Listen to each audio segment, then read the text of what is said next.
Agradecimentos.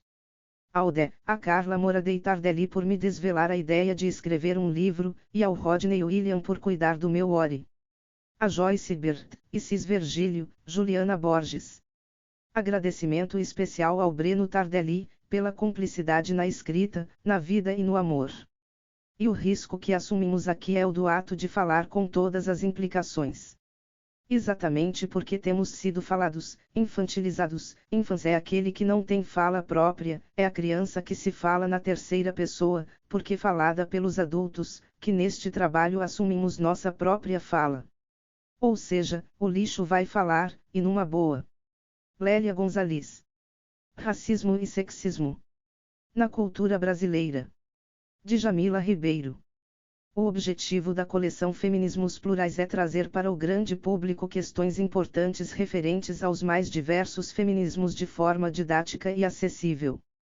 Por essa razão, propus a organização, uma vez que sou mestre em filosofia e feminista, de uma série de livros imprescindíveis quando pensamos em produções intelectuais de grupos historicamente marginalizados, esses grupos como sujeitos políticos.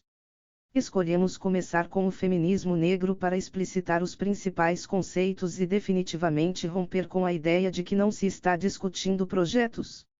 Ainda é muito comum se dizer que o feminismo negro traz cisões ou separações, quando é justamente o contrário. Ao nomear as opressões de raça, classe e gênero, entende-se a necessidade de não hierarquizar opressões, de não criar, como diz Angela Davis, em Mulheres Negras na Construção de uma Nova Utopia, primazia de uma opressão em relação a outras. Pensar em feminismo negro é justamente romper com a cisão criada numa sociedade desigual. Logo, é pensar projetos, novos marcos civilizatórios, para que pensemos um novo modelo de sociedade. Fora isso, é também divulgar a produção intelectual de mulheres negras, colocando-as na condição de sujeitos e seres ativos que, historicamente, vêm fazendo resistência e resistências. Entendendo a linguagem como mecanismo de manutenção de poder, um dos objetivos da coleção é o compromisso com uma linguagem didática, atenta a um léxico que dê conta de pensar nossas produções e articulações políticas, de modo que seja acessível, como nos ensinam muitas feministas negras. Isso de forma alguma é ser palatável, pois as produções de feministas negras unem uma preocupação que vincula a sofisticação intelectual com a prática política. Não é sem fundamento ou sorte começarmos com o título Lugar de Fala. A razão é que vimos a necessidade de contribuir para um debate mais saudável, honesto e com qualidade. Acreditamos que discussões estéreis e dicotomias vazias que se balizam por é um conceito importante ou não é, tentam encerrar uma teoria em opiniões ou inversões lógicas. E o mais importante, a tentativa de deslegitimação da produção intelectual de mulheres negras ou latinas, ou que propõem a descolonização do pensamento. O propósito aqui não é impor uma epistemologia de verdade, mas contribuir para o debate e mostrar diferentes perspectivas. Com vendas a um preço acessível, nosso objetivo é contribuir para a disseminação dessas produções. Para além desse título, abordamos também temas como encarceramento, racismo estrutural, branquitude, lesbiandades, mulheres, indígenas e caribenhas, transexualidade, afetividade, interseccionalidade, empoderamento, masculinidades. É importante pontuar que essa coleção é organizada e escrita por mulheres negras e indígenas, e homens negros de regiões diversas do país, mostrando a importância de pautarmos como sujeitos as questões que são essenciais para o rompimento da narrativa dominante e não sermos tão somente capítulos em compêndios que ainda pensam a questão racial como recorte. Grada Quilomba in Plantations Memories, Episodes of Everyday Racism, diz. Esse livro pode ser concebido como um modo de tornar-se um sujeito, porque nesses escritos eu procuro trazer à tona a realidade do racismo diário contado por mulheres negras baseado em suas subjetividades e próprias percepções.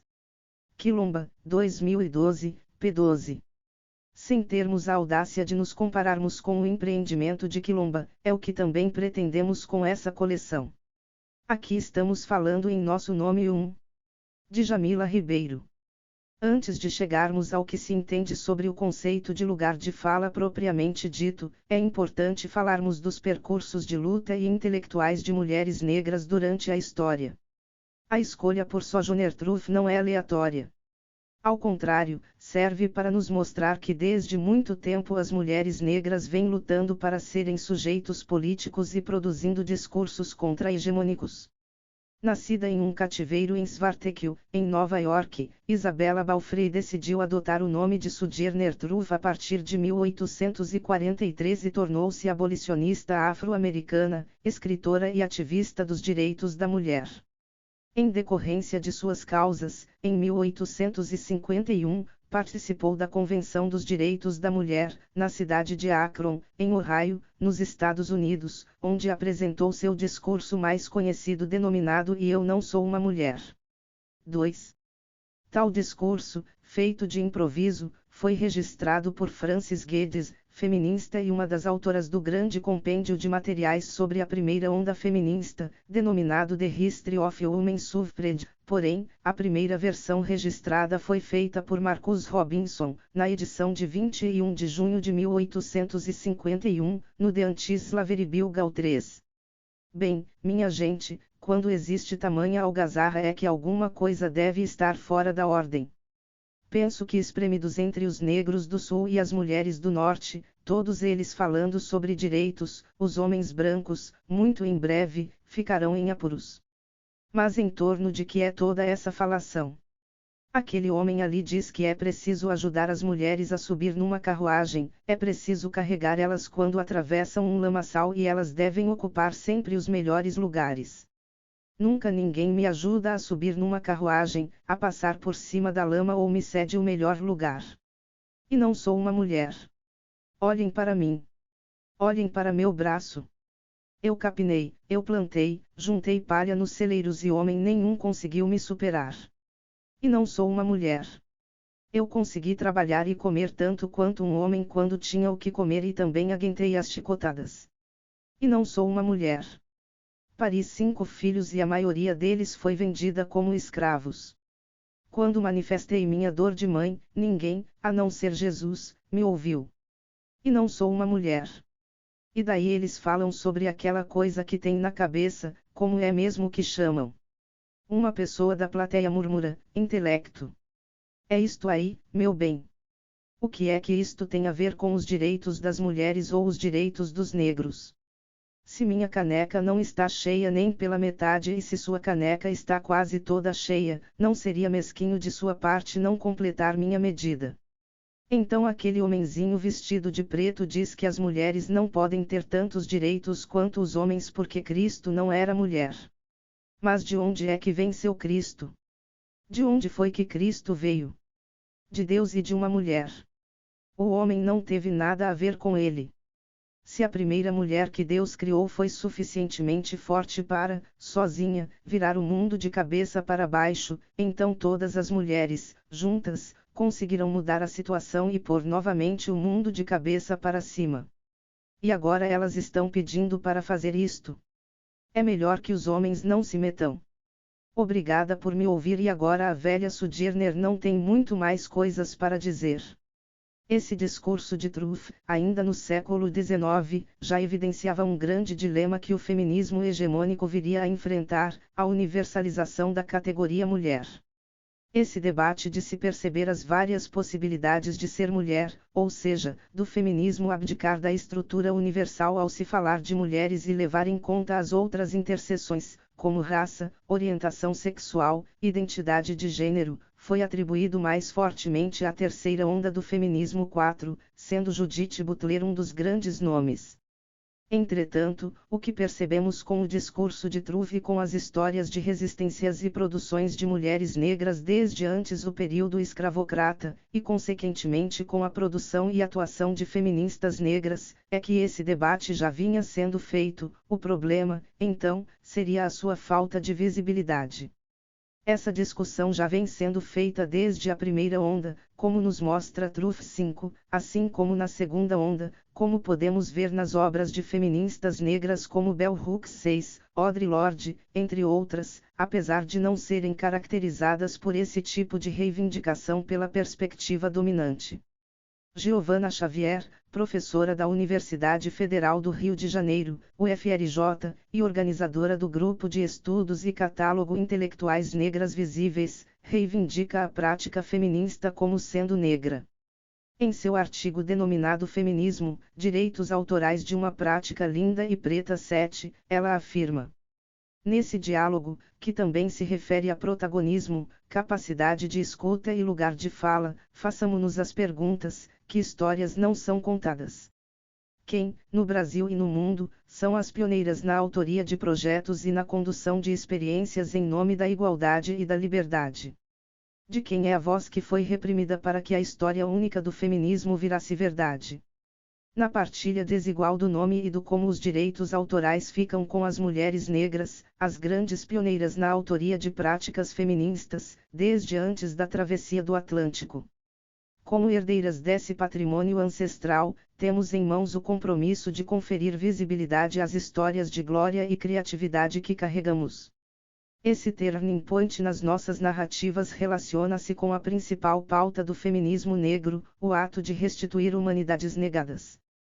Truth, já em 1851, desafiava o modo pelo qual as representações do feminismo estavam sendo concebidas e, na prática, tentava restituir humanidades negadas, para citar Giovana Xavier. Truth também escreveu poemas, e em trecho de um desses, intitulado On Women Dress Poem 8, ela diz: quando vi mulheres no palco, na convenção pelo sufrágio da mulher, no outro dia, eu pensei: que tipo de reformistas são vocês? Com asas de ganso em vossas cabeças. Como se estivessem indo voar. E vestida de forma tão ridícula. Falando de reforma e dos direitos das mulheres. É melhor vocês mesmas reformarem a si. Mesmas em primeiro lugar. Mas Sojourner é um velho corpo. E em breve vai sair deste mundo. Em outra. E vai dizer: quando ela chegar lá: Senhor, eu fiz o meu dever. E eu disse toda a verdade. Ela não guardou nada. Ao caçoar do chapéu com penas de ganso, Truth 9 enfatiza que se tratava de mulheres de classe social privilegiada, portanto, as que estavam na linha de frente do movimento pelo sufrágio feminino. Julgo muito interessante quando a poeta diz: é melhor vocês reformarem a si mesmas em primeiro lugar, porque essa estrofe aponta para uma possível cegueira dessas mulheres em relação às mulheres negras no que diz respeito à perpetuação do racismo e como naquele momento esse fato não era considerado relevante como pauta feminista por elas. Interessava, ali, a conquista de direitos para um grupo específico de mulheres, o que se perpetuou durante muito tempo, mesmo quando mulheres negras começaram a escrever sobre a invisibilidade da mulher negra como categoria política e a denunciar esse apagamento. O que a voz de Sojourner traz, além de inquietações e necessidade de existir, é evidenciar que as vozes esquecidas pelo feminismo hegemônico já falavam há muito tempo. A questão a ser formulada é: por que demoraram tanto a serem ouvidas? A voz da ativista não traz somente uma disfonia em relação à história dominante do feminismo, mas também a urgência por existir e a importância de evidenciar que mulheres negras historicamente estavam produzindo insurgências contra o modelo dominante e promovendo disputas de narrativas. Nesse sentido, pensar a partir de novas premissas é necessário para se desestabilizar verdades. A pensadora e feminista negra Lélia Gonzalez nos dá uma perspectiva muito interessante sobre esse tema, porque criticava a hierarquização de Seibers como produto da classificação racial da população.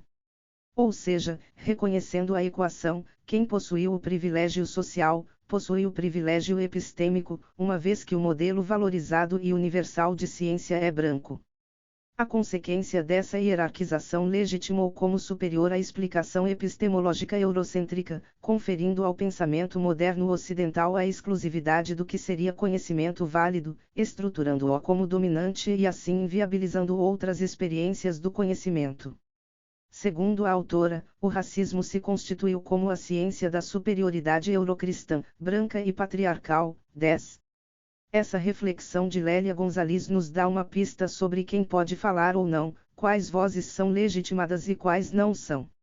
Lélia Gonzalez também refletiu sobre a ausência de mulheres negras e indígenas no feminismo hegemônico e criticou essa insistência das intelectuais e ativistas em somente reproduzirem um feminismo europeu, sem dar a devida importância à realidade dessas mulheres em países colonizados.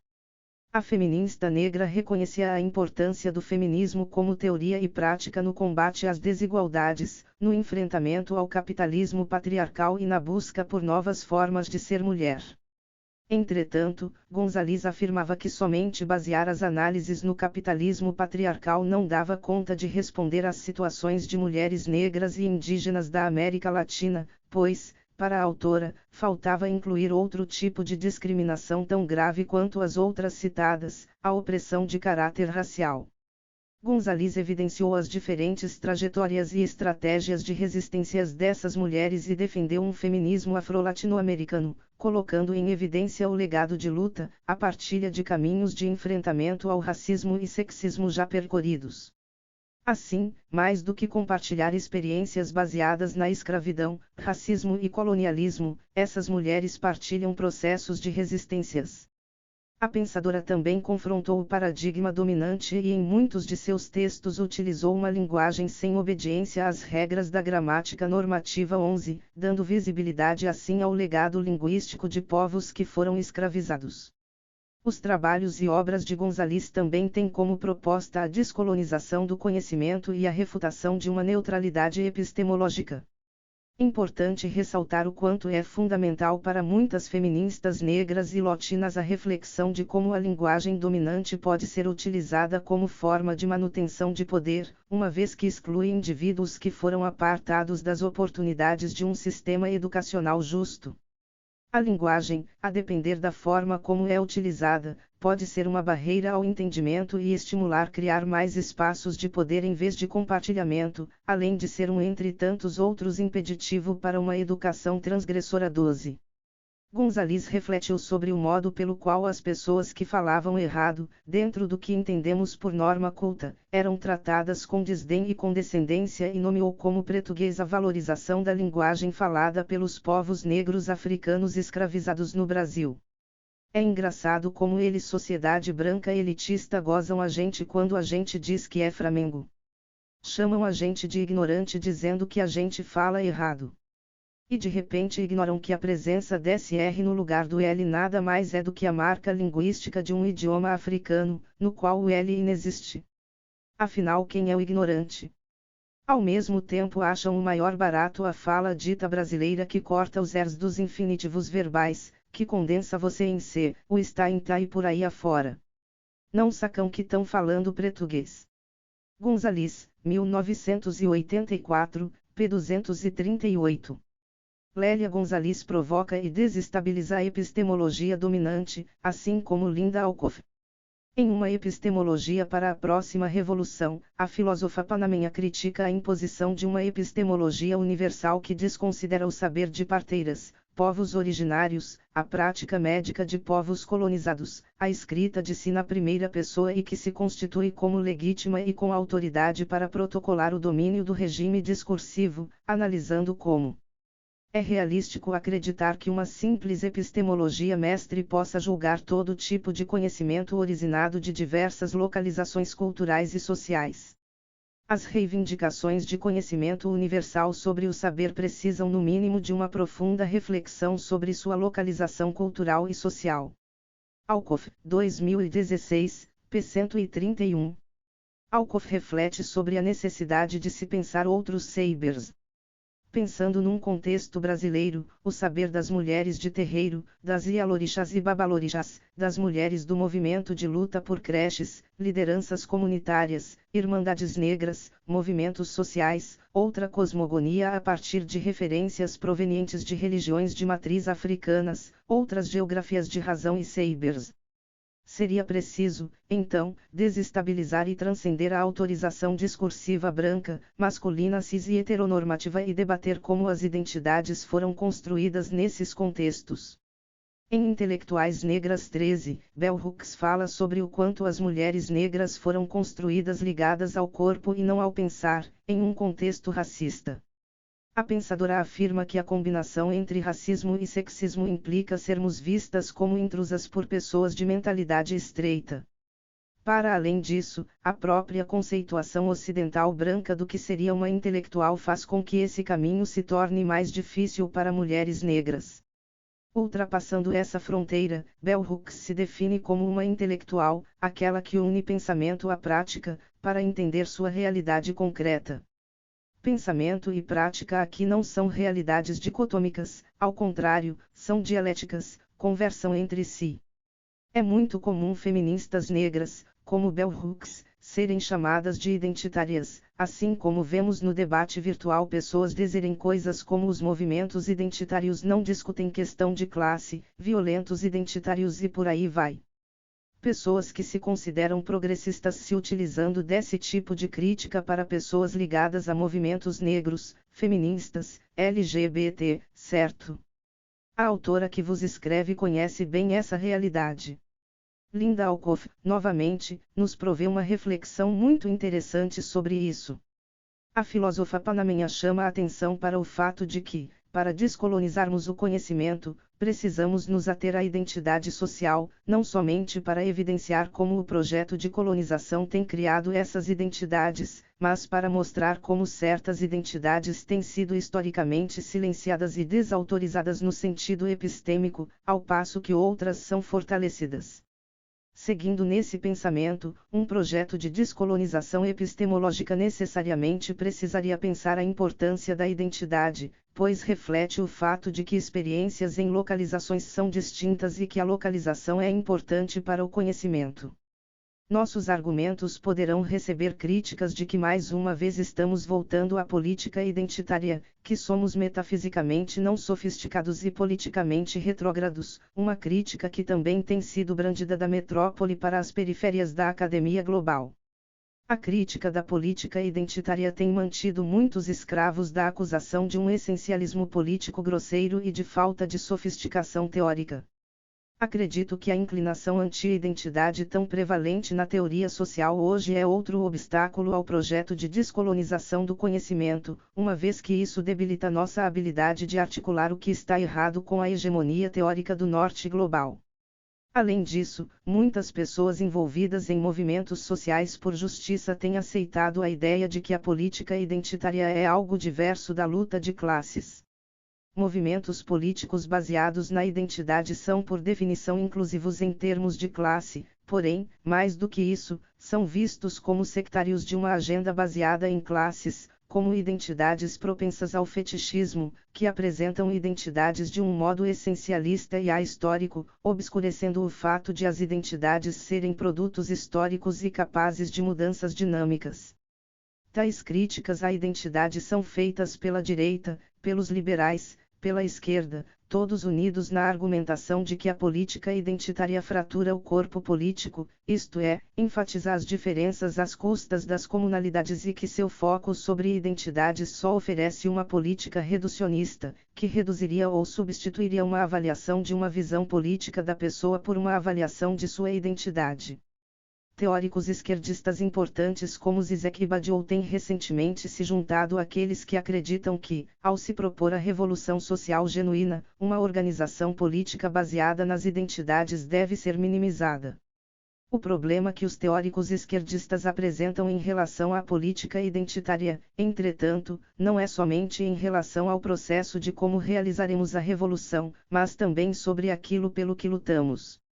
Alguns imaginam que novas comunidades idealizadas darão muito menos ênfase a diferenças étnicas e raciais, diferenças que veem como resultantes inteiramente ou quase inteiramente de estruturas de opressão tais como o escravismo e o colonialismo. O colonialismo cria e reifica identidades como meio de administrar povos e estabelecer hierarquias entre eles. Por isso muitos acreditam que devemos postular como objetivo um futuro no qual as identidades criadas pelo colonialismo possam dissolver-se.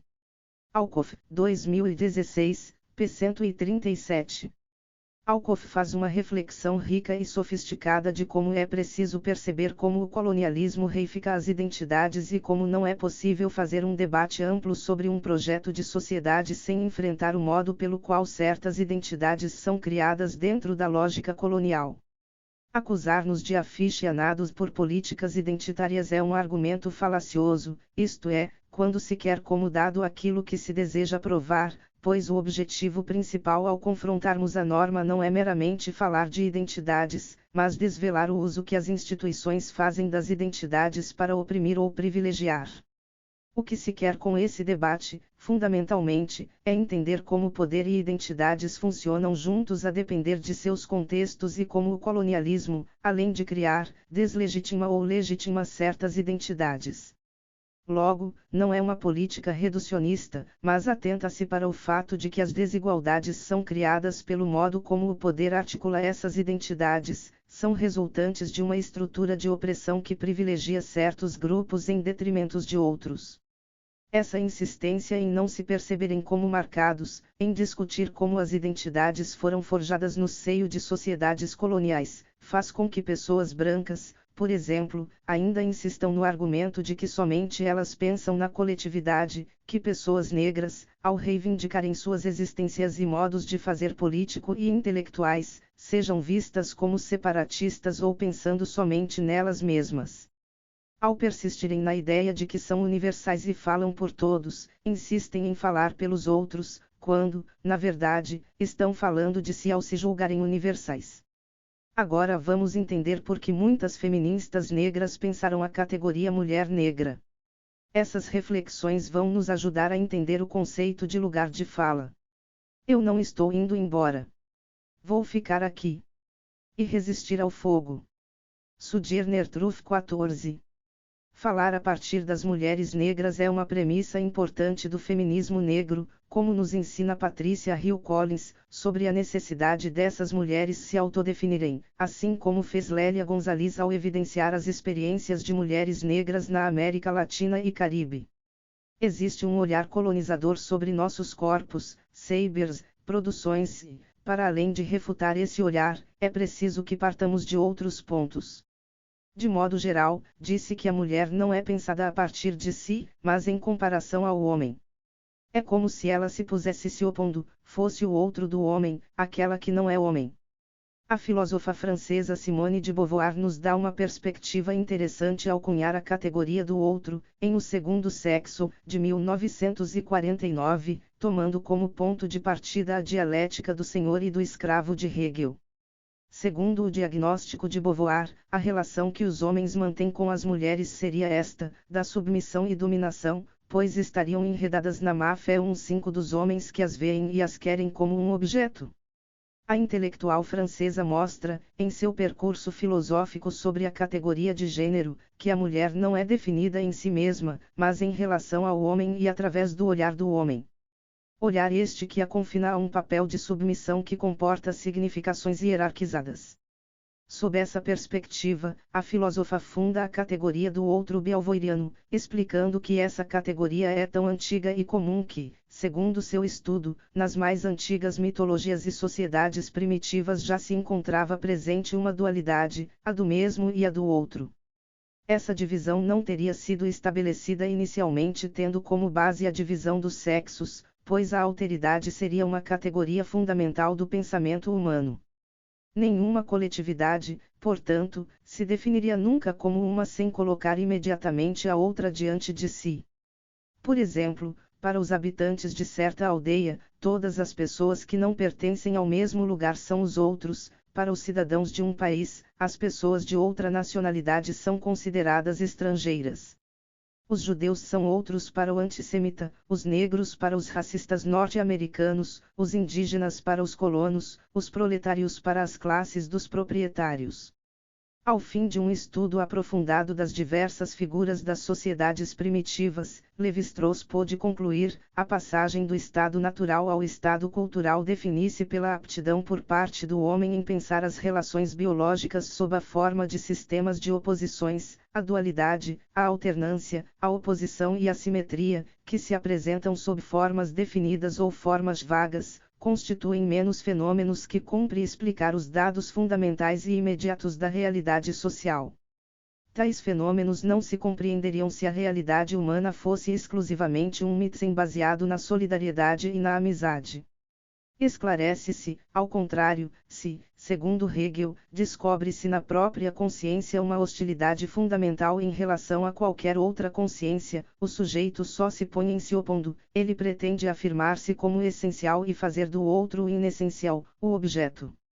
Beauvoir, 1980b, p. 11-12. Para a filósofa francesa, a mulher foi constituída como o outro, pois é vista como um objeto, na interpretação que Beauvoir faz do conceito do em si sartreano. De forma simples, seria pensar na mulher como algo que possui uma função. Uma cadeira, por exemplo, serve para que a gente possa sentar, uma caneta, para que possamos escrever. Seres humanos não deveriam ser pensados da mesma forma, pois isso seria destituir-lhes de humanidade. Mas esse olhar masculino, segundo a pensadora, coloca a mulher nesse lugar, impedindo-a de ser um para si, sujeito em linguagem ontológica sartreana. E isso também se dá porque o mundo não é apresentado para as mulheres com todas as possibilidades, sua situação lhe impõe esse lugar de outro. Se para Simone de Beauvoir, a mulher é o outro por não ter reciprocidade do olhar do homem, para Grada Quilomba 16 a mulher negra é o outro do outro, posição que a coloca num local de mais difícil reciprocidade. As mulheres negras foram assim postas em vários discursos que deturpam nossa própria realidade, um debate sobre o racismo onde o sujeito é homem negro, um discurso de gênero onde o sujeito é a mulher branca, e um discurso sobre a classe onde raça não tem lugar. Nós ocupamos um lugar muito crítico, em teoria.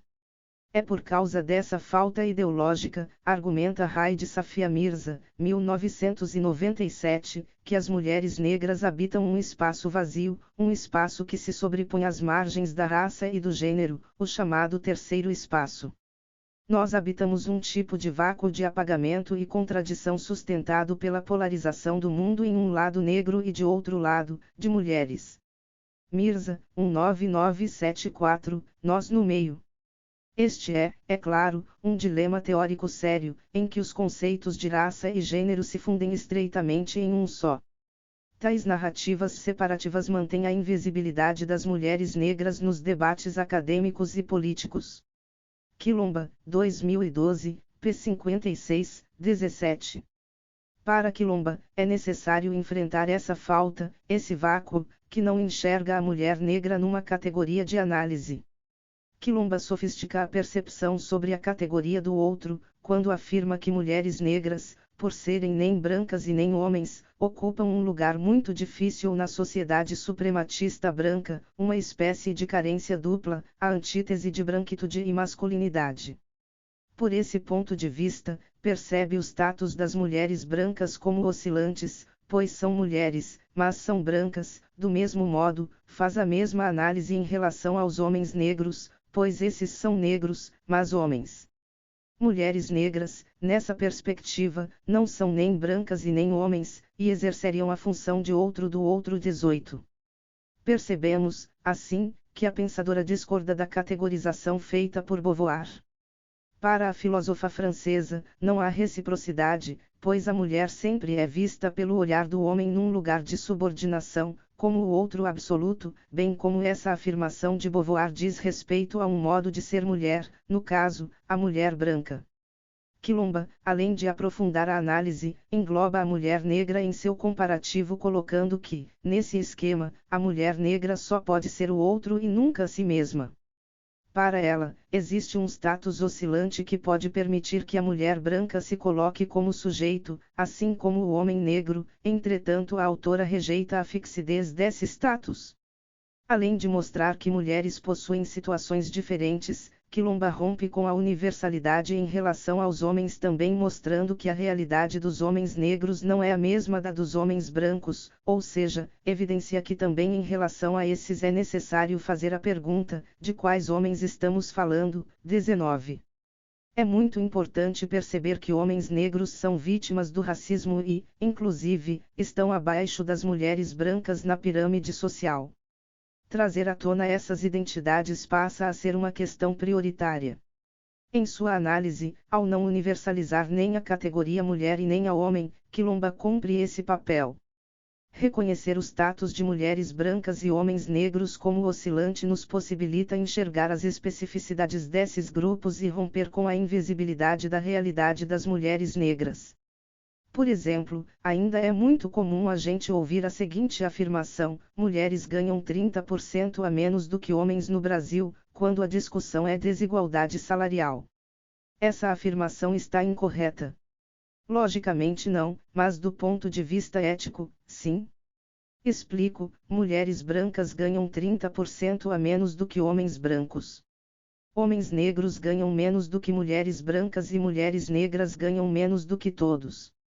Segundo pesquisa desenvolvida pelo Ministério do Trabalho e Previdência Social em parceria com o Instituto de Pesquisa Econômica Aplicada, IPEA, 20, de 2016, 39,6% das mulheres negras estão inseridas em relações precárias de trabalho, seguidas pelos homens negros, 31,6%, mulheres brancas, 26,9%, e homens brancos, 20,6%.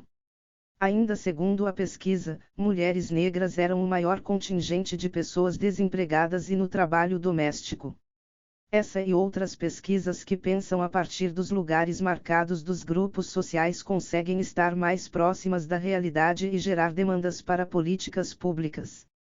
Isso porque, quando ainda se insiste nessa visão homogênea de homens e mulheres, homens negros e mulheres negras ficam implícitos e acabam não sendo beneficiários de políticas importantes e, estando mais apartados ainda, de serem aqueles que pensam tais políticas. Quando muitas vezes é apresentada a importância de se pensar políticas públicas para mulheres, comumente ouvimos que as políticas devem ser para todos. Mas quem são esses todos, ou quantos cabem nesse todos? Se mulheres, sobretudo negras, estão num lugar de maior vulnerabilidade social justamente porque essa sociedade produz essas desigualdades, se não se olhar atentamente para elas, o avanço mais profundo fica impossibilitado. Melhorar o índice de desenvolvimento humano de grupos vulneráveis deveria ser entendido como melhorar o índice de desenvolvimento humano de uma cidade, de um país. Para tal, é preciso focar nessa realidade ou, como as feministas negras afirmam há muito, nomear. Se não se nomeia uma realidade, nem sequer serão pensadas melhorias para uma realidade que segue invisível. A insistência em falar de mulheres como universais, não marcando as diferenças existentes, faz com que somente parte desse ser mulher seja visto. Segundo o mapa da violência de 201.521, aumentou em 54,8% o assassinato de mulheres negras, ao passo que o de mulheres brancas diminuiu em 9,6%. Esse aumento alarmante nos mostra a falta de um olhar étnico-racial no momento de se pensar políticas de enfrentamento à violência contra as mulheres, já que essas políticas não estão alcançando as mulheres negras. O Mulheres aqui atingiu, majoritariamente, mulheres brancas. Para elucidar o argumento, vamos apresentar dados de uma importante pesquisa que serviu para dar visibilidade a uma realidade violenta que acometia e, infelizmente, ainda acomete mulheres negras no Brasil. Na década de 1980, mulheres negras eram esterilizadas forçadamente. Segundo pesquisa de Jurema Werneck 22, o movimento de mulheres negras é protagonista no combate ao genocídio da população negra e à usurpação da liberdade das mulheres, iniciando a luta sob a forma de denúncia. Essa luta resultou na criação da Comissão Parlamentar de Inquérito em 1991. A CPI da esterilização, como ficou conhecida, constatou que houve essa prática, seja na prestação inadequada dos serviços oferecidos pelas instituições privadas financiadoras de métodos contraceptivos, principalmente nas regiões mais pobres do país, seja nas medidas contraceptivas irreversíveis. Se as mulheres negras não tivessem denunciado essa realidade e lutado para que o debate sobre essa violência viesse à tona, provavelmente a questão seria ainda mais grave. Tirar essas pautas da invisibilidade e analisá-las com um olhar interseccional mostra-se muito importante para que fujamos de análises simplistas ou para se romper com essa tentação de universalidade que exclui. A história tem nos mostrado que a invisibilidade mata, o que Foucault chama de deixar viver ou deixar morrer. A reflexão fundamental a ser feita é perceber que, quando pessoas negras estão reivindicando o direito a ter voz, elas estão reivindicando o direito à própria vida. Em O Segundo Sexo, Beauvoir argumenta sobre o fato de que, quando indivíduos são mantidos em situação de inferioridade, eles de fato são inferiores. Ela nos alerta sobre como precisamos entender o alcance da palavra ser. Segundo a filósofa, o problema é dar um valor substancial à palavra ser quando ela tem o sentido dinâmico hegeliano. Ou seja, ser é ter se tornado, é ter sido tal qual se manifesta. Sim, as mulheres, em seu conjunto, são hoje inferiores aos homens, isto é, sua situação oferece-lhes possibilidades menores. 23. Mulheres negras, por exemplo, estão em uma situação em que as possibilidades são ainda menores. Materialidade. E, sendo assim, nada mais ético do que pensar em saídas emancipatórias para isso, lutar para que elas possam ter direito à voz e melhores condições. Nesse sentido, seria urgente o deslocamento do pensamento hegemônico e a ressignificação das identidades, sejam elas de raça, de gênero ou de classe, para que se pudesse construir novos lugares de fala com o objetivo de possibilitar voz e visibilidade a sujeitos que foram considerados implícitos dentro dessa normatização hegemônica. 24. Ainda sobre a mulher negra, continua Quilomba, ser essa antítese de branquitude e masculinidade dificulta que ela seja vista como sujeito. O olhar tanto de homens brancos e negros, quanto de mulheres brancas, confinaria a mulher negra a um local de subalternidade muito mais difícil de ser ultrapassado. Collins também nos oferece uma visão interessante sobre esse lugar do outro e a necessidade de mulheres negras se autodefinirem. A insistência de mulheres negras autodefinirem-se, autoavaliarem-se, e a necessidade de uma análise centrada na mulher negra é significativa por duas razões. Em primeiro lugar, definir e valorizar a consciência do próprio ponto de vista autodefinido frente a imagens que promovem uma autodefinição sob a forma de outro objetificado é uma forma importante de se resistir à desumanização essencial aos sistemas de dominação.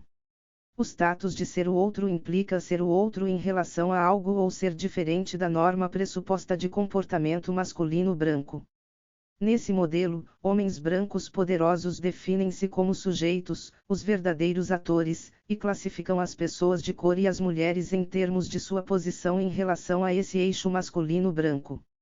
Como foi negada às mulheres negras a autoridade de desafiar essas definições, esse modelo consiste de imagens que definem as mulheres negras como um outro negativo, a antítese virtual da imagem positiva dos homens brancos. Collins, 2016, p. 105. Logo, definir-se é um status importante de fortalecimento e de demarcação de possibilidades de transcendência da norma colonizadora. Em Aprendendo com o Outsider Within, a significação sociológica do pensamento feminista negro. 25, Patricia Hill Collins fala da importância das mulheres negras fazerem uso criativo do lugar de marginalidade que ocupam na sociedade a fim de desenvolverem teorias e pensamentos que reflitam diferentes olhares e perspectivas. O conceito de outsider within, o qual em tradução livre seria algo como forasteira de dentro, é muito importante para posteriormente entendermos lugares de fala. Para Collins, a mulher negra, dentro do movimento feminista ocupa esse lugar de forasteira de dentro, por ser feminista, e pleitear o lugar da mulher negra como sujeito político, mas ao mesmo tempo ser uma de fora pela maneira como é vista e tratada dentro do seio do próprio movimento, a começar pelo modo pelo qual as reivindicações do movimento feminista foram feitas, crítica que também se estende quando falamos de teoria feminista. A autora define outsider within como posição social ou espaços de fronteira ocupados por grupos com poder desigual. Na academia, por exemplo, esse lugar permite às pesquisadoras negras constatarem, a partir de fatos de suas próprias experiências, anomalias materializadas na omissão ou observações distorcidas dos mesmos fatos sociais e, embora Collins se refira à sociologia, pode-se pensar como prática política a ser desenvolvida em todas as áreas do conhecimento. 26. A estudiosa ainda argumenta que as mulheres negras, ao mesmo tempo que fazem parte de algumas instituições, não são consideradas como iguais, dando o exemplo das trabalhadoras domésticas 27 que trabalham em casas de família. Há a tentativa das pessoas brancas em dizer o quanto elas são importantes e quase da família, ao mesmo tempo que elas ainda seguem ocupando um lugar de marginalidade. Segundo Collins, por um lado, essa relação de insider tem sido satisfatória para todos os envolvidos. Ela cita como exemplos as biografias dos brancos ricos, nas quais é frequente o relato de seu amor por suas mães negras. Ao passo que os relatos das trabalhadoras domésticas negras ressaltam a percepção de autoafirmação vivenciada pelas trabalhadoras ao verem o poder branco sendo desmistificado, saberem que não era o intelecto, o talento ou a humanidade de seus empregadores que justificava o seu status superior, mas sim o racismo. Collins, 2016, p. 99. Porém, Collins aponta como é preciso aprender a tirar proveito desse lugar de outsider, pois esse espaço proporciona às mulheres negras um ponto de vista especial por conseguirem enxergar a sociedade em um espectro mais amplo. Não à toa, ao pensar conceitos como interseccionalidade e perspectivas revolucionárias, essas mulheres se propuseram a pensar novas formas de sociabilidade, e não somente nas opressões estruturais de modo isolado. Seria como dizer que a mulher negra está num não lugar, mas mais além, consegue observar o quanto esse não lugar pode ser doloroso e igualmente atenta também no que pode ser um lugar de potência. Sueli Carneiro, no artigo Enegrecendo o Feminismo, a situação da mulher negra na América Latina a partir de uma perspectiva de gênero 28, nos mostra uma interessante perspectiva de entendimento sobre a categoria mulheres negras. Quando falamos do mito da fragilidade feminina, que justificou historicamente a proteção paternalista dos homens sobre as mulheres, de que mulheres estamos falando? Nós, mulheres negras, fazemos parte de um contingente de mulheres, provavelmente majoritário, que nunca reconheceram em si mesmas esse mito, porque nunca fomos tratadas como frágeis. Fazemos parte de um contingente de mulheres que trabalharam durante séculos como escravas nas lavouras ou nas ruas, como vendedoras, quituteiras, prostitutas. Mulheres que não entenderam nada quando as feministas disseram que as mulheres deveriam ganhar as ruas e trabalhar. Fazemos parte de um contingente de mulheres com identidade de objeto. Ontem, a serviço de frágeis sinhazinhas e de senhores de engenho tarados. São suficientemente conhecidas as condições históricas nas Américas que construíram a relação de coisificação dos negros em geral, e das mulheres negras em particular. Sabemos, também, que em todo esse contexto de conquista e dominação, a apropriação social das mulheres do grupo derrotado é um dos momentos emblemáticos de afirmação de superioridade do vencedor. Hoje, empregadas domésticas de mulheres liberadas e dondocas, ou de mulatas tipo exportação. Quando falamos em romper com o mito da rainha do lar, da musa idolatrada dos poetas, de que mulheres estamos falando? As mulheres negras fazem parte de um contingente de mulheres que não são rainhas de nada, que são retratadas como antimusas da sociedade brasileira, porque o modelo estético de mulher é a mulher branca. Quando falamos em garantir as mesmas oportunidades para homens e mulheres no mercado de trabalho, estamos garantindo emprego para que tipo de mulher? Fazemos parte de um contingente de mulheres para as quais os anúncios de emprego destacam a frase: exige-se boa aparência. Quando falamos que a mulher é um subproduto do homem, posto que foi feita da costela de Adão, de que mulher estamos falando? Fazemos parte de um contingente de mulheres originárias de uma cultura que não tem Adão. Originárias de uma cultura violada, folclorizada e marginalizada, tratada como coisa primitiva, coisa do diabo, esse também um alienígena para a nossa cultura. Fazemos parte de um contingente de mulheres ignoradas pelo sistema de saúde na sua especialidade, porque o mito da democracia racial presente em todas nós torna desnecessário o registro da cor dos pacientes nos formulários da rede pública, informação que seria indispensável para avaliarmos as condições de saúde das mulheres negras no Brasil, pois sabemos, por dados de outros países, que as mulheres brancas e negras apresentam diferenças significativas em termos de saúde. Portanto, para nós se impõe uma perspectiva feminista na qual o gênero seja uma variável teórica, mas, como afirmam Linda Alcoff e Elizabeth Potter, que não pode ser separada de outros eixos de opressão e que não é possível em uma única análise. Se o feminismo deve liberar as mulheres, deve enfrentar virtualmente todas as formas de opressão. A partir desse ponto de vista, é possível afirmar que um feminismo negro, construído no contexto de sociedades multirraciais, pluriculturais e racistas como são as sociedades latino-americanas, tem como principal eixo articulador o racismo e seu impacto sobre as relações de gênero, uma vez que ele determina a própria hierarquia de gênero em nossas sociedades. Carneiro, 2003, p. 50 e 51. Carneiro nos mostra que o racismo determina as hierarquias de gênero em nossa sociedade, sendo assim necessário que os movimentos feministas pensem maneiras de combater essa opressão, caso contrário também contribuirão para manter as relações entre as mulheres hierarquizadas, reproduzindo o discurso hegemônico. A análise da estudiosa ainda nos permite perceber a necessidade de uma identidade reivindicada de mulher negra que se constitui como sujeito histórico e político. Porém, é fundamental atentarmos para as heterogeneidades que circundam essa categoria, para que não pensemos nessa categoria de modo fixo e estável. Uma característica interessante de muitas feministas negras é que elas não se restringem a se pensar somente como teóricas, mas como ativistas, militantes. Feminismo negro, segundo Sebastião 2.9, seria um movimento político, intelectual e de construção teórica de mulheres negras que estão envolvidas no combate às desigualdades para promover uma mudança social de fato. Não seriam mulheres preocupadas somente com as opressões que lhes atingem, mulheres negras estariam discutindo e disputando projetos 30.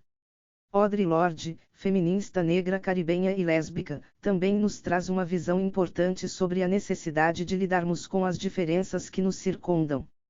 Em muitos de seus escritos, Lorde ressaltou a importância de não se hierarquizar opressões e sua própria dificuldade de se sentir pertencente a algum movimento, posto que no movimento feminista dizia-se que a questão era de gênero, no movimento negro, racial, e no LGBT, de orientação sexual.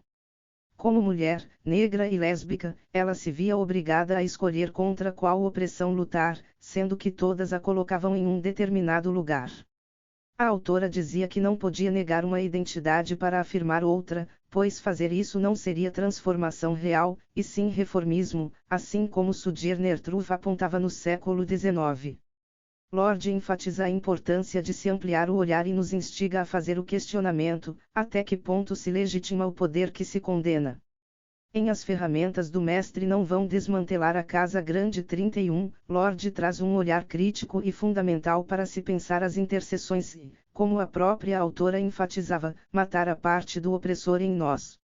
A feminista negra, que também era poeta, fez esse discurso em 1979, na New York University, afirmando como fundamental a responsabilização das mulheres brancas para combaterem o reformismo e se engajarem na luta por uma transformação profunda da sociedade.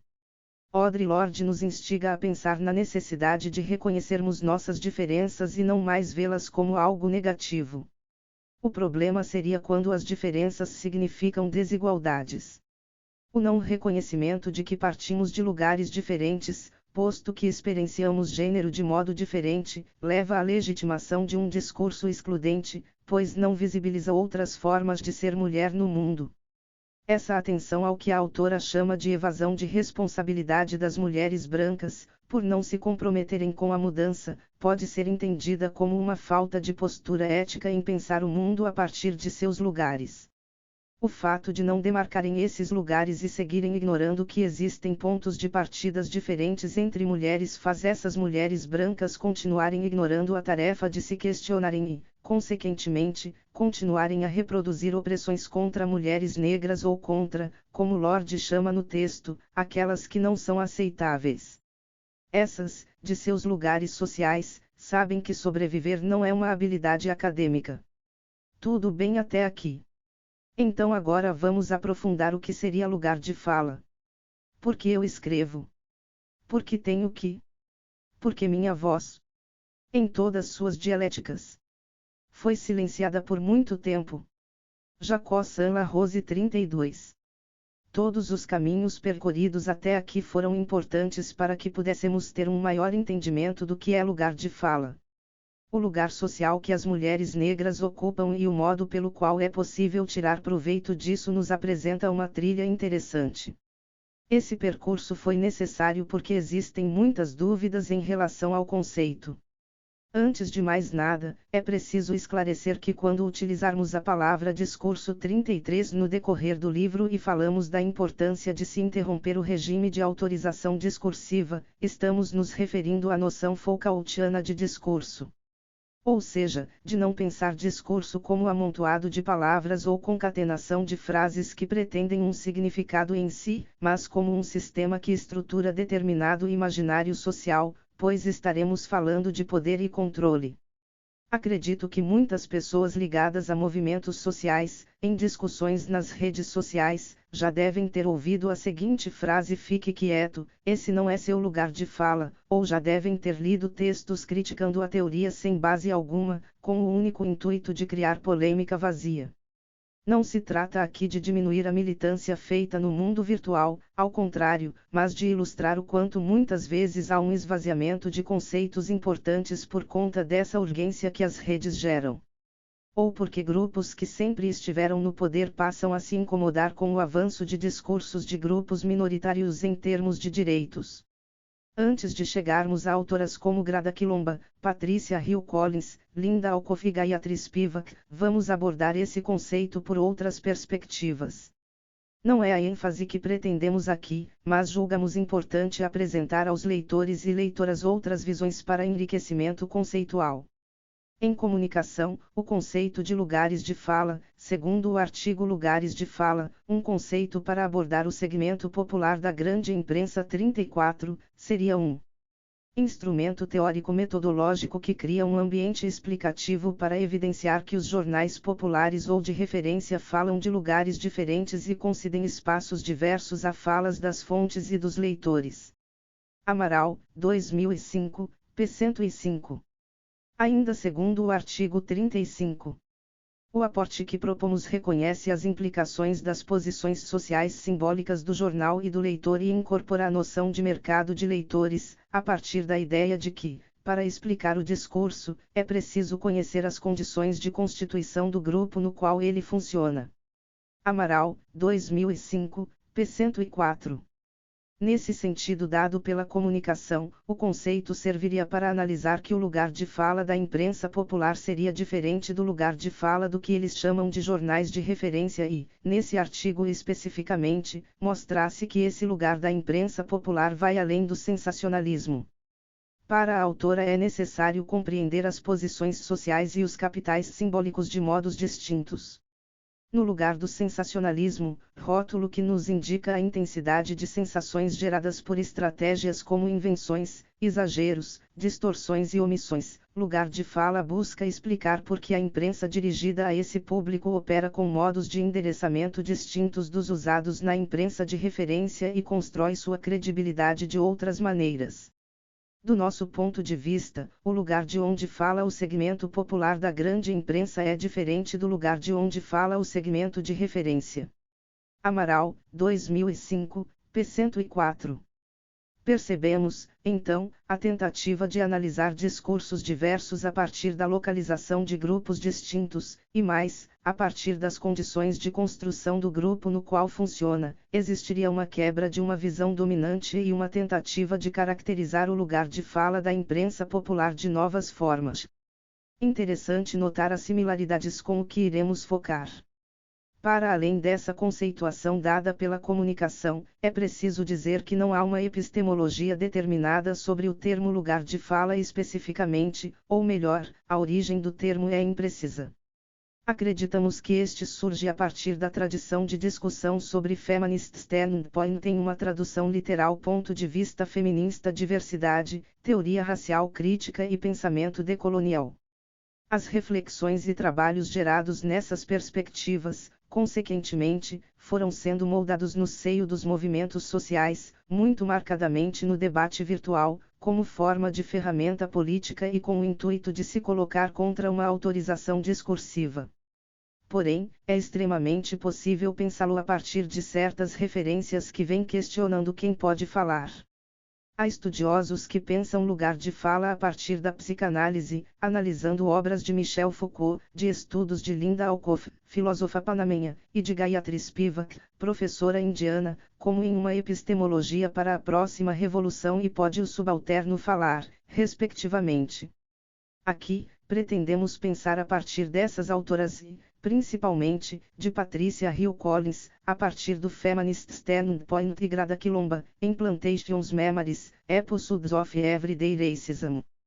Patricia Hill Collins é um nome importante para nos aprofundarmos na questão aqui proposta. Em 1990, na obra Pensamento do Feminismo Negro 36, ela argumenta sobre o Feminist Standpoint. Segundo o dossiê Mulheres Negras, Retrato das Condições de Vida das Mulheres Negras no Brasil, publicado pelo Instituto de Pesquisa Econômica Aplicada, IPEA, em 2013. O foco do feminismo negro é salientar a diversidade de experiências tanto de mulheres quanto de homens e os diferentes pontos de vista possíveis de análise de um fenômeno, bem como marcar o lugar de fala de quem a propõe. Patricia Hill Collins é uma das principais autoras do que é denominado de Feminist Standpoint. Em sua análise, Collins, 1990, lança mão do conceito de matriz de dominação para pensar a intersecção das desigualdades, na qual a mesma pessoa pode se encontrar em diferentes posições, a depender de suas características. Assim, o elemento representativo das experiências das diferentes formas de ser mulher estaria assentado no entrecruzamento entre gênero, raça, classe, geração, sem predominância de algum elemento sobre outro. Sotero, 2013, p. 36. Nossa hipótese é a de que, a partir da teoria do ponto de vista feminista, é possível falar de lugar de fala. Ao reivindicar os diferentes pontos de análise e a afirmação de que um dos objetivos do feminismo negro é marcar o lugar de fala de quem o propõe, percebemos que essa marcação se torna necessária para entendermos realidades que foram consideradas implícitas dentro da normatização hegemônica. No artigo Comentário sobre o artigo de Ekman Truth and Method, Feminist Standpoint Theory Revisited, Onde está o poder? 37, Collins contesta críticas à teoria do ponto de vista feminista que resultam em pensarmos em lugares de fala. Neste, a autora rebate as afirmações de Ekman que versam sobre a perspectiva de que a teoria do ponto de vista feminista refere-se a indivíduos, dizendo: em primeiro lugar, o Standpoint Theory refere-se a experiências historicamente compartilhadas e baseadas em grupos. Grupos têm um grau de continuidade ao longo do tempo de tal modo que as realidades de grupo transcendem as experiências individuais. Por exemplo, afro-americanos, como um grupo racial estigmatizado existiu muito antes de eu nascer e irá, provavelmente, continuar depois de minha morte. Embora minha experiência individual com o racismo institucional seja única, os tipos de oportunidades e constrangimentos que me atravessam diariamente serão semelhantes com os que afro-americanos confrontam-se como um grupo. Argumentar que os negros, como grupo, irão se transformar ou desaparecer baseada na minha participação soa narcisista, egocêntrico e arquetipicamente pós-moderno.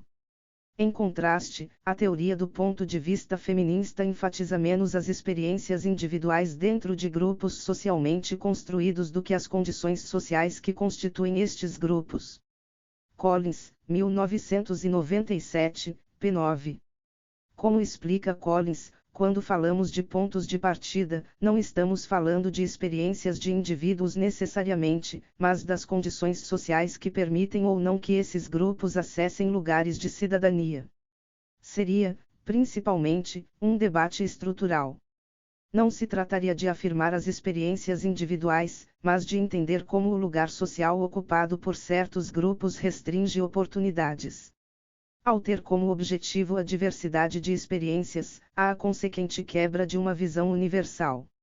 Uma mulher negra terá experiências distintas de uma mulher branca por conta de sua localização social, vai experienciar gênero de uma outra forma. Segundo Collins, a teoria do ponto de vista feminista precisa ser discutida a partir da localização dos grupos nas relações de poder.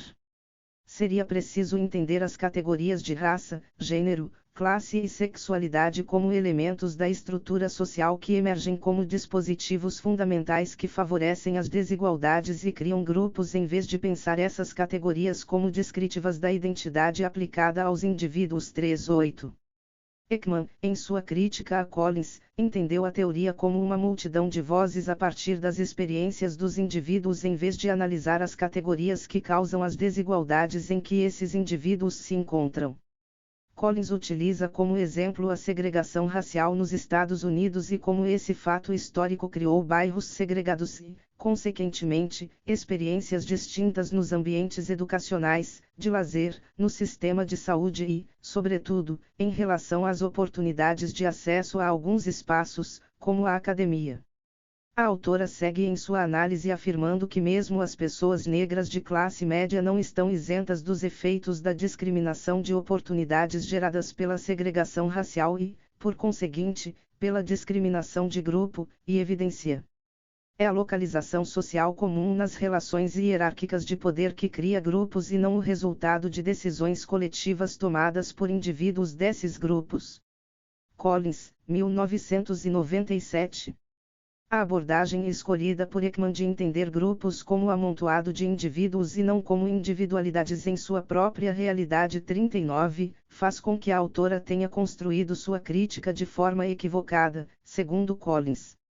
Ekman analisa ponto de vista e lugar de fala pela perspectiva individual. Esse pressuposto permite que ela conflua indivíduo e grupo como unidades de análise e não alcance a reflexão de que indivíduos pertencentes a determinados grupos partilhem experiências similares. O fato de Ekman se fixar no indivíduo como representante para o grupo prejudica seu entendimento. Inicialmente examinando apenas a dimensão das relações de poder, de classe social, Marx postulava que, por mais desarticulados e incipientes, os grupos oprimidos possuíam um ponto de vista particular sobre as desigualdades. Em versões mais contemporâneas, a desigualdade foi revisada para refletir um maior grau de complexidade, especialmente de raça e gênero. O que temos agora é uma crescente sofisticação sobre como discutir localização de grupo, não no quadro singular de classe social proposto por Marx, nem nos mais recentes enquadramentos feministas que defendem a primazia de gênero, mas dentro de construções múltiplas residentes nas próprias estruturas sociais e não em mulheres individuais. Collins, 1997, p. 9. Com a citação de Collins ao equívoco de Ekman, percebemos que a pensadora não está sozinha em seu erro. No Brasil, comumente ouvimos esse tipo de crítica em relação ao conceito, porque os críticos partem de indivíduos e não das múltiplas condições que resultam nas desigualdades e hierarquias que localizam grupos subalternizados. As experiências desses grupos localizados socialmente de forma hierarquizada e não humanizada faz com que as produções intelectuais, sabers e vozes sejam tratados de modo igualmente subalternizados, além das condições sociais os manterem num lugar silenciado estruturalmente. Isso, de forma alguma, significa que esses grupos não criam ferramentas para enfrentar esses silêncios institucionais, ao contrário, existem várias formas de organização políticas, culturais e intelectuais. A questão é que essas condições sociais dificultam a visibilidade e a legitimidade dessas produções. Uma simples pergunta que nos ajuda a refletir é: quantas autoras e autores negros o leitor e a leitora, que cursaram a faculdade, leram ou tiveram acesso durante o período da graduação? Quantas professoras ou professores negros tiveram? Quantos jornalistas negros, de ambos os sexos, existem nas principais redações do país, ou até mesmo nas mídias ditas alternativas? Essas experiências comuns resultantes do lugar social que ocupam impedem que a população negra acesse certos espaços. É aí que entendemos que é possível falar de lugar de fala a partir do feminist standpoint. Não poder acessar certos espaços acarreta a não existência de produções e epistemologias desses grupos nesses espaços, não poder estar de forma justa nas universidades, meios de comunicação, política institucional, por exemplo, impossibilita que as vozes dos indivíduos desses grupos sejam catalogadas, ouvidas, inclusive, até em relação a quem tem mais acesso à internet. O falar não se restringe ao ato de emitir palavras, mas a poder existir. Pensamos lugar de fala como refutar a historiografia tradicional e a hierarquização de saberes consequente da hierarquia social. Quando falamos de direito à existência digna, à voz, estamos falando de locus social, de como esse lugar imposto dificulta a possibilidade de transcendência. Absolutamente não tem a ver com uma visão essencialista de que somente o negro pode falar sobre racismo, por exemplo. Mesmo sobre indivíduos do mesmo grupo, Collins salienta que ocupar localização comum em relações de poder hierárquicas não implica em se ter as mesmas experiências, porque a autora não nega a dimensão individual. Todavia, aponta para o fato de que justamente por ocuparem a mesma localização social, esses indivíduos igualmente compartilham experiências nessas relações de poder. E seriam essas experiências comuns aos objetos de análise. Collins lamenta o fato de os críticos à teoria terem dado muita atenção às questões de ação individual em vez de investigarem as experiências comuns. Como exemplo, a autora cita as altas taxas de encarceramento de homens negros nas prisões americanas. Também podemos citar essa realidade, no contexto brasileiro, o alto índice de feminicídio de mulheres negras, a constatação de que as mulheres negras ainda são maioria no trabalho doméstico e terceirizado e tantos outros exemplos. O fato de ocuparem lugares de maior vulnerabilidade faz com que certas medidas consideradas retrógradas atinjam esses grupos de maneira mais assintosa.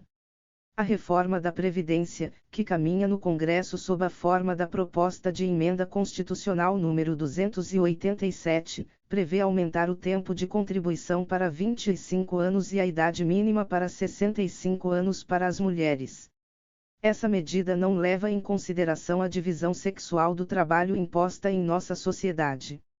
Vale dizer, pois mulheres ainda são aquelas moldadas para desempenhar o trabalho doméstico e obrigadas a serem as maiores responsáveis pela criação dos filhos.